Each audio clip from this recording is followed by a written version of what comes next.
Boker Tov, Shavua Tov. On commence bien la semaine Bezrat Hashem avec un peu de Torah.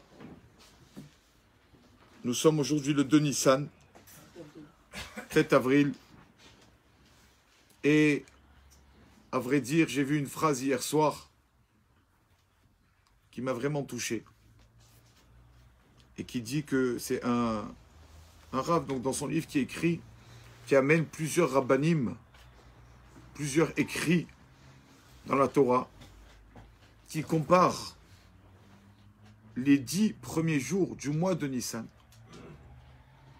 aux 10 jours de Teshuvah entre Rosh Hashanah et Kippour. Il dit qu'il y a un lien très fort dans ces jours-là, de même qu'entre Rosh Hashanah et Kippour, nous savons tous qu'il y a 10 jours de pénitence, 10 jours de Teshuvah. Pareil, avant la fête de Pessah, pour se purifier, pour faire une fête dans la sainteté, Hachem nous a donné là justement ces 10 jours. Donc depuis le 1er Nissan jusqu'au 10 Nissan, le jour où il y a eu le peuple d'Israël s'est préparé pour le Korban Pessah, pour l'agneau pascal, ces 10 jours-là ont la sainteté comme les 10 jours Aseret Yemei Teshuvah.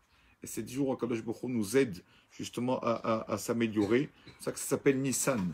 Nissan, miracle, Nes, que normalement, naturellement, des fois, avec tout ce qu'on a fait, tout le passé qu'on a eu, toutes les fautes qu'on a fait, Hachem il dit, bon, ça y est, la personne ne veut pas avancer.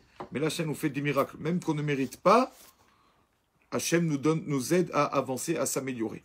C'est pour ça d'ailleurs que le premier signe du Seder, normalement, une personne, quand il veut se purifier, d'abord il se nettoie de ses fautes, après il peut se purifier. Et on voit que le mois de Pessah, non, c'est Kadesh ou Chat. Hachem dit, c'est pas grave, sanctifie-toi. Kadesh, sois pur. Après ou Chat, après tu enlèveras tes fautes. Hachem nous inverse, entre guillemets, justement, les choses, les étapes, pour nous dire que ce mois de Nissan, même qu'on n'a pas encore fait Teshuvah, même qu'on n'est pas propre, on peut se purifier. Donc c'est vraiment 10 jours magnifiques. Ces jours-là sont des jours de joie. Jusqu'à maintenant, malheureusement, les coutumes se perdent. Mais jusqu'à maintenant, encore en Amérique, les juifs syriens font ça. Les juifs égyptiens aussi font ça. On cette coutume, quelle coutume? On a la coutume que, comme vous savez que tout le monde sait que ces 10 jours-là, les 12 premiers jours, après la prière, le matin, Shacharit, on lit ce qu'on appelle les Si'im, les princes. Un paragraphe qu'on lit chaque prince. C'est quoi ces princes-là? Les princes, c'est quand le peuple d'Israël a inauguré le Mishkan, le tabernacle. Chaque prince a voulu participer à la mitzvah. Il y en a à la mitzvah, ils disent à quelqu'un d'autre, vas-y, acquitte-moi, fais-le pour moi, pense à moi. Quand il vient te voir pour la mitzvah, tu fais là pour moi. Mais quand il a un bon repas, il ne te dit pas, mange pour moi. Là, il mange lui le bon repas. Dans les mitzvot, il y en a qui aiment faire les mitzvot, pas se faire acquitter par les autres. Les Si'im ont fait comme ça. Le peuple d'Israël aurait pu inaugurer le temple, le Mishkan. Je me porte comme un charme.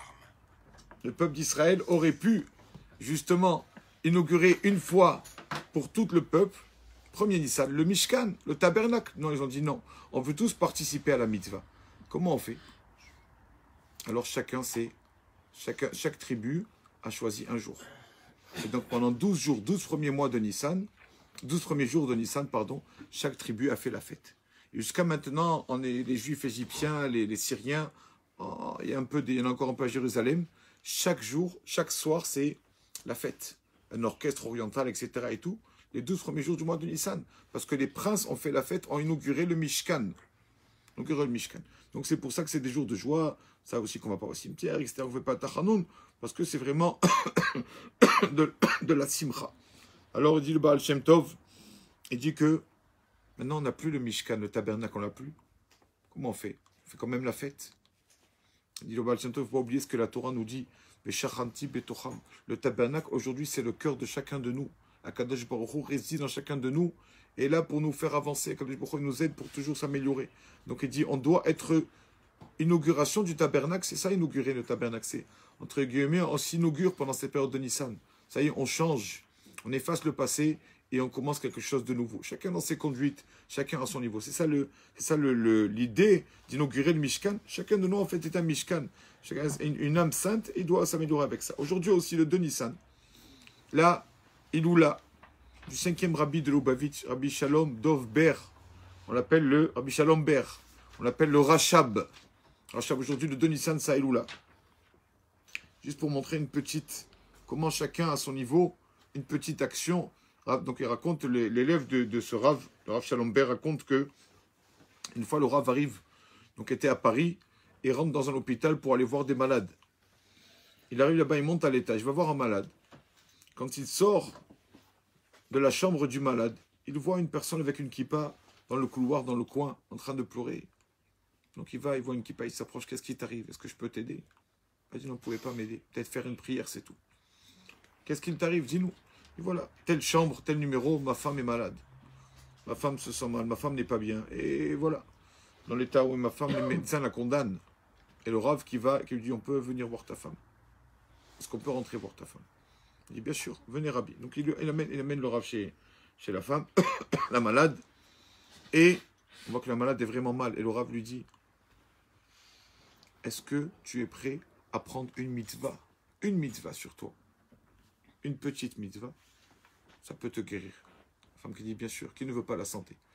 Et donc il raconte l'élève, il lui a dit, je vais te donner une mitzvah toute simple. Ça coûte pas cher. C'est facile à faire. Quelle mitzvah? Tous les vendredis, avant Shabbat, tu prends minimum 2 bougies avec de l'huile. Tu peux pas l'huile, tu n'as pas d'huile, c'est pas grave. Prends de la cire. Mais si tu peux, avec de l'huile, une bobèche, et tu allumes les bougies de Shabbat. Tu fais la bracha, béni sois-tu Hachem, Hacher, que des gens nous ont ordonné, la ligue d'allumer les bougies de Shabbat. C'est tout. Alors elle lui a dit, mais en Shabbat, je fais rien. En Shabbat, au lieu du kidouche, rien. Il y a la télé des fois. C'est pas grave. Fais des bougies, prends sur toi. Donc elle a pris sur la bougie du Shabbat et l'élève témoigne qu'après cette femme a vécu encore des années entières et que le Rav lui a dit par le mérite de cette mitzvah qui a l'air si petite, quand une personne allume la bougie de Shabbat, alors Akadosh Baruch Hu aussi allume son âme. L'âme est comparée à la bougie. Ner Hashem, Nishmat Adam. Comme elle a décidé de prendre d'allumer les bougies, alors aussi Hashem lui a allumé sa bougie encore longtemps. C'est pour ça qu'on allume des bougies pour les justes, pour les tzadikim, etc. Pourquoi tu en allumes des bougies en l'honneur de ce juste, de ce tzadik? C'est pas quelque chose de banal, de matériel, une bougie. La bougie, c'est comme une neshama. Nous, on le sait. Une des preuves, c'est que quand Dieu préserve une personne, doit quitter ce monde, juste avant de quitter ce monde, avant de mourir, la personne, il va un peu mieux. Après, il décède. Il finit shever gaon, comme ça on dit. Avant de décéder, il va un peu mieux. Et une bougie, c'est comme ça. Une bougie, avant de s'éteindre complètement, le dernier souffle, elle comme ça, là, il y a beaucoup de feu, après elle s'éteint. Donc l'âme est comparée à la bougie. C'est pour ça que quand une personne aime une bougie, alors ça lui allonge la vie quand il prie par le mérite d'être tzaddik. Le mérite de ce tzaddik, la Rabbi Lubavitch nous protège, Baruch Hashem, qu'on a son descendant jusqu'à maintenant. Tout le monde sait que les Chabad, qu'est-ce qu'ils font, les Lubavitch dans le monde entier, il n'y a pas besoin d'en parler. Mais c'est des petites mitzvot comme ça, pour le peuple de chacun de nous, qu'on prend sur nous, surtout au mois de Nissan, d'ajouter ça. Je vais faire attention au schéma avant de dormir, je vais faire attention de la mitzvah, de faire netilat dès que je me lève, de rien toucher, etc., etc. Toutes ces petites mitzvot font l'inauguration de la personne. La personne se renouvelle le mois de Nissan.